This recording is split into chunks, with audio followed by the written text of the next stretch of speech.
4 years after its launch and billions of dollars spent later, Epic Games is still not profitable. Which is unsurprising at this point. I mean, come on, this is a company that has made decisions that even PC gamers didn't like and fails to give us good reasons to use a launcher. Let me make this clear. I want competition. It is natural for me as a PC gamer to want competition because the platform will benefit the most from it. And while I am a Steam loyalist and a religious worshipper of Lord Gabe, I do agree the Steam monopoly has some problems. But if you want to hold half the revenue of the platform, you have to actually do something, right? I mean, they can't even make a basic working launcher properly, something indie devs could do, talk less of making a better one. The marketplace is decent with weekly giveaways, but decent is not enough when you're competing with Steam of all people. I mean, in 4 years, Steam updated their UI, released new features, updated Steam OS, released the Steam Deck, and has currently released an OLED version with a bigger battery, a better screen, and a better CPU. And that is in 4 years. Epic 4 years later hasn't even improved their launcher enough for it to be attractive. And we cannot forget the fact that Epic Games is pushing exclusive games on their launcher, dropping millions to make sure that games will release only on the Epic Games launcher. And it is against everything that the PC platform stands for, because what makes PC gaming attractive is not the power of a high-end PC, but the choice and flexibility of the platform. And restricting a game's release to only one launcher stands against that. It's not a console platform, and no matter how you can mix both platforms together, they are entirely different platforms. There are things that are common on the console platform that is not acceptable on the PC platform, and PC gamers made it clear. So anytime a game is announced to be Epic exclusive, people get pissed off. PC gamers want all games to launch on both launchers so that games will be at competitive prices. We want choices, not to be forced to make a choice, and Epic Games obviously do not understand that. They believe that exclusivity deals will compel PC gamers to use their platform since there is no other way to play games like Borderlands 3, but the opposite happened. PC gamers are more adamant not to use a launcher, and Epic is so hated to a point that there's a Reddit space that is dedicated to hate on Epic. The only good move that Epic made was taking 12% of the code instead of the standard 30%, which does not matter, and I'll explain why later. But let me tell you the main point of this video first. Now, you may have noticed that the title said Epic Games and the PC gaming problem, or something along the lines of it, if I feel like teaching the title. Well, that's because that while the platform benefits the most from competition, it lacks it in a lot of important areas. PC is an open platform that is dominated by a few companies. We have only 3 competitors in the GPU space.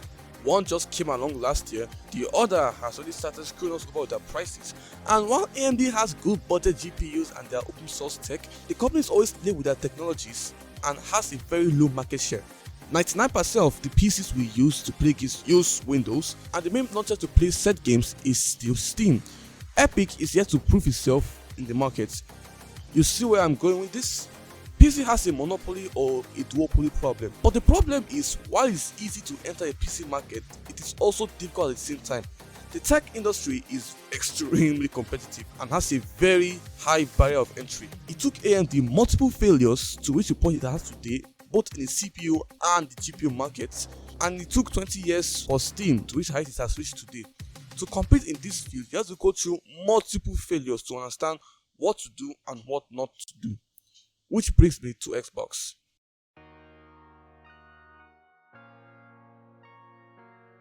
Xbox entered the console market in 2001, and during the time the PS2 was released. Now, the console market is a very tough one to enter and compete in, and Microsoft has a lot to do. They had to prove why people should buy their console and compete with the console that eventually came out as an all-time best-selling console. And while it has made some right steps, I believe the Xbox 360 was Xbox's most competitive era. Because unlike Sony that used exclusive games as their selling point, their main appeal was that the Xbox 360 was the best way to play third-party games. It was cheaper, had the better online services, and had a larger library to boot. Sure, Sony had more and better exclusives at the time, but if you want the best way to play games on console, most especially third-party games, the Xbox 360 was a no-brainer. Xbox gave what the players wanted and got a fan base. Same could be said for Nintendo with the Switch. And when Steam started, people didn't like the idea at first, but because it made PC gaming more accessible and gave quality of life features, it was the first app any PC gamer would install on their new PC. The point I'm trying to make here is that Steam and Xbox marketed to the players, and as more players came, the developers followed, which is why I said that the 12% cut does not matter. Let us be honest, Steam has done and is doing so much for a platform to the point that people even say that the 70-30 split is fair. Not to mention the fact that the 70-30 split is an industry standard. Google and Apple take the same cuts, but developers make more money on the App Store than on the Play Store. And most storefronts take the same cuts. And the thing is, no launcher is as intuitive or as flexible as Steam. And you can say the same for other parts of the PC gaming market. No one does Windows better than Windows, and Nvidia is creating innovative PC tech that even console had to adapt years later. Attract the players first, then the developers and games will follow. I'm not saying that the 12% cut is a bad idea. In fact, bravo for that. You still haven't given PC gamers an acceptable and a compelling reason to use your launcher in the first place. Epic is trying to screw it.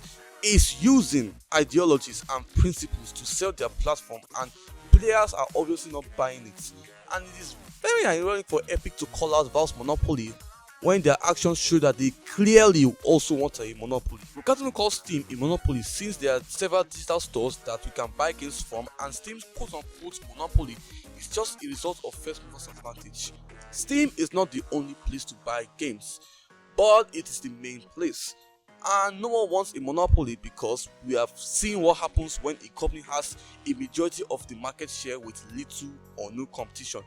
We have seen it with Nintendo, we have seen it with Xbox, we are seeing it with Sony, and we are seeing it involved in a few cases, and lots of companies are that I'll just place on the screen. As much as Steam's monopoly has issues, people are still fine with it because it is still serving us well. In 20 years, Valve has revolutionized the PC platform to the behemoth it is today and has become the mascot of PC gaming.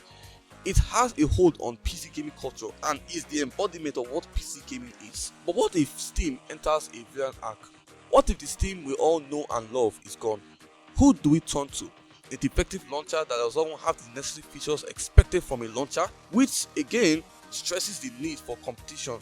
PC gaming needs more competition, but the one we have is so shady and untrustworthy that we would rather rely on a neutral entity that we all know and love and still serves us well 20 years later. And if Epic is watching this, which is very unlikely because of the channel size, nobody wants to use your launcher. You have to do more than that, and exclusivity deals will not make us use your launcher. People have invested heavily on Steam. The amount of games an average Steam user has in his library is a lot, and I mean a lot.